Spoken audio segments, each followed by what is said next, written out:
É obrigatória a formação em exatas para um cientista de dados? E mais importante, por que a maioria das vagas publicadas pelas empresas pedem que os candidatos tenham formação em alguma das engenharias? Se você quer saber a resposta para essas perguntas, fica comigo até o final desse vídeo, se inscreve no canal, deixa seu like, bora pro vídeo.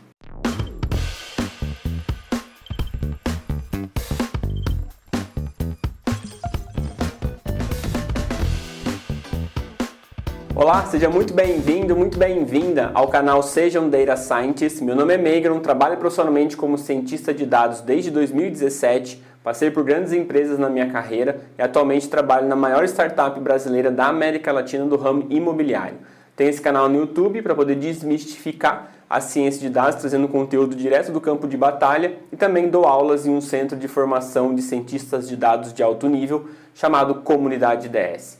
E nesse vídeo eu quero responder a seguinte pergunta: é obrigatória a formação de exatas para um cientista de dados? E para responder essa pergunta, nós precisamos da definição da formação de um cientista de dados. E a definição que eu vou usar aqui nesse vídeo é a mesma definição que eu expliquei mais detalhadamente em alguns vídeos atrás. Se você não assistiu ainda, eu vou deixar aqui no card para você assistir depois. Essa definição ela vem lá de 2010, na tentativa de explicar qual é a formação de um cientista de dados. E hoje nós conhecemos essa definição como um diagrama de Venn da ciência de dados. Como assim, Meigron, um diagrama de Venn? Bom, o diagrama de Venn diz que o cientista de dados, a formação do cientista de dados é a intersecção de três grandes áreas. A primeira grande área é a programação, a segunda grande área é a estatística e a matemática, e a terceira grande área é a área de domínio. O cientista de dados, portanto, é a intersecção dessas três grandes áreas. E antes de prosseguir, é importante observar que o cientista de dados tem uma formação que é a intersecção entre as áreas. Portanto, ele não é especialista completo em alguma das áreas ou mesmo nas três áreas. O que eu quero dizer com isso é que o cientista de dados ele nunca vai saber programação tão bem aprofundado quanto um programador profissional. Ele não vai saber estatística e matemática tão aprofundado como um estatístico e um matemático. E ele não vai saber negócios tão aprofundado quanto um especialista em negócio. O cientista de dados ele tem um conhecimento mínimo necessário de cada uma dessas três áreas, onde ele consegue usar isso para resolver problemas de negócio e alavancar as principais métricas da empresa. Portanto, quando nós observamos esse diagrama de Venn da formação de um cientista de dados, fica muito claro entender por que as empresas procuram candidatos que têm formação em alguma das engenharias. As formações elas têm um foco específico nessas áreas individualmente. Por exemplo, ciências da computação, sistema de informação e outras graduações, elas preparam o aluno com foco em programação. Então o aluno se torna muito bom programador. Por outro lado, a estatística, a matemática, a física e outras formações elas vão dar uma formação em exatas, em estatística e matemática muito forte para o estudante.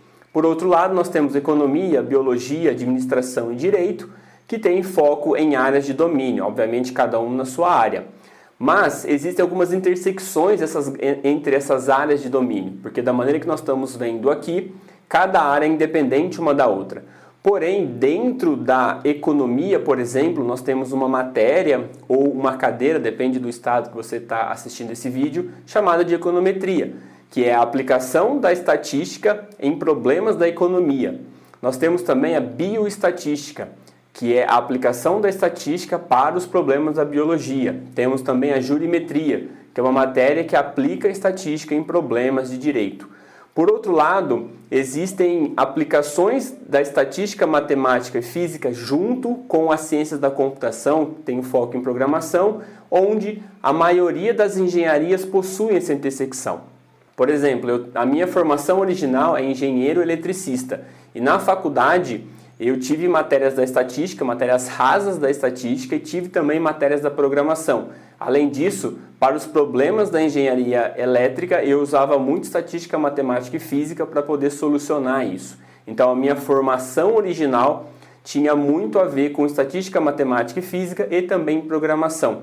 Então, dado esse diagrama de Venn da formação do cientista de dados, as empresas elas procuram os cientistas de dados que tenham uma formação tanto em estatística e matemática, quanto em programação, ou pelo menos a intersecção dessas duas grandes áreas do conhecimento, porque depois elas entendem que essa pessoa colocada dentro do ambiente de negócio, ela vai começar a aprender os problemas de negócio para resolver os problemas.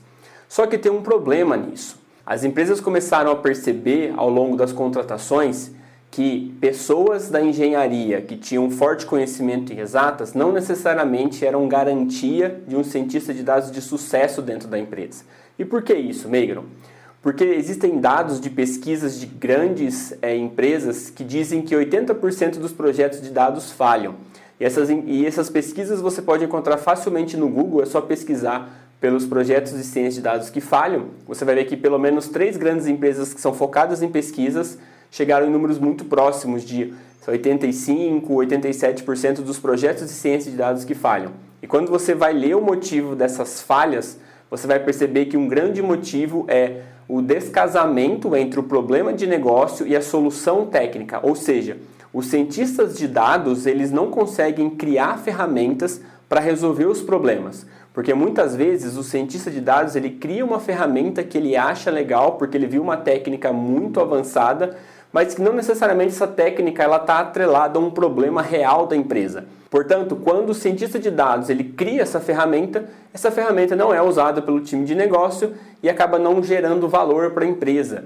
Portanto, esse projeto ele falha, porque o cientista de dados não conseguiu agregar valor com aquilo que ele dominava da parte técnica. Portanto, as empresas começaram a entender que o cientista de dados não necessariamente precisa ser uma pessoa extremamente técnica, mas ele precisa entender de negócio para saber criar os produtos de dados que vão realmente solucionar os problemas da empresa. Então, quando a empresa ela olha para o cientista de dados, ela entende que ela tem um problema de negócio que gera um certo valor, seja de faturamento, seja de diminuição de custo, e esse problema ele já é resolvido pela empresa hoje. Só que a solução existente é criada pelas próprias pessoas de negócio e não necessariamente são as melhores soluções, porque muitas vezes não são embasadas em dados, mas sim na experiência das pessoas que trabalham no campo de batalha.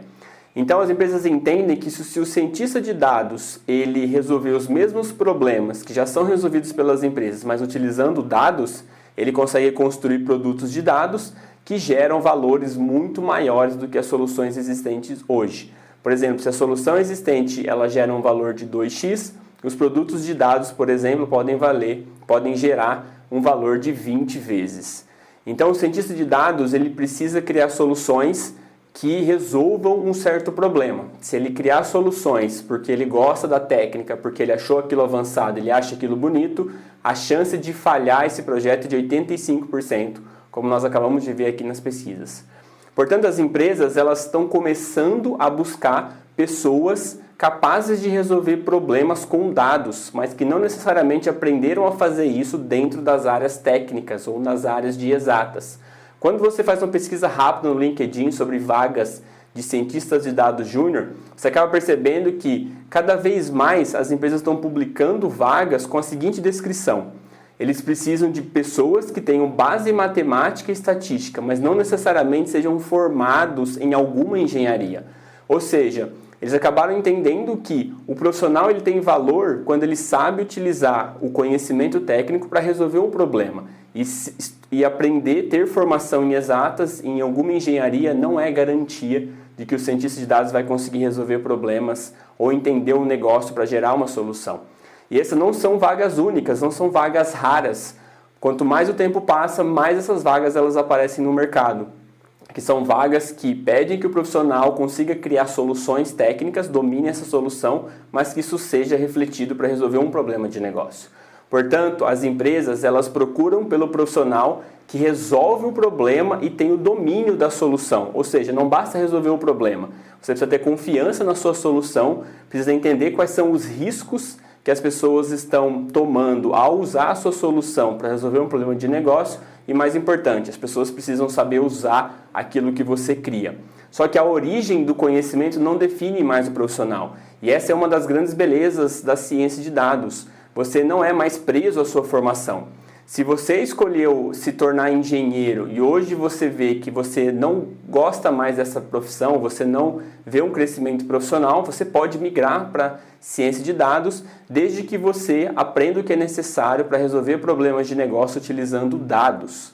E não mais você fica preso à sua decisão inicial quando você fez lá com 18 anos e você nem sabia muito bem se era esse o caminho que você queria.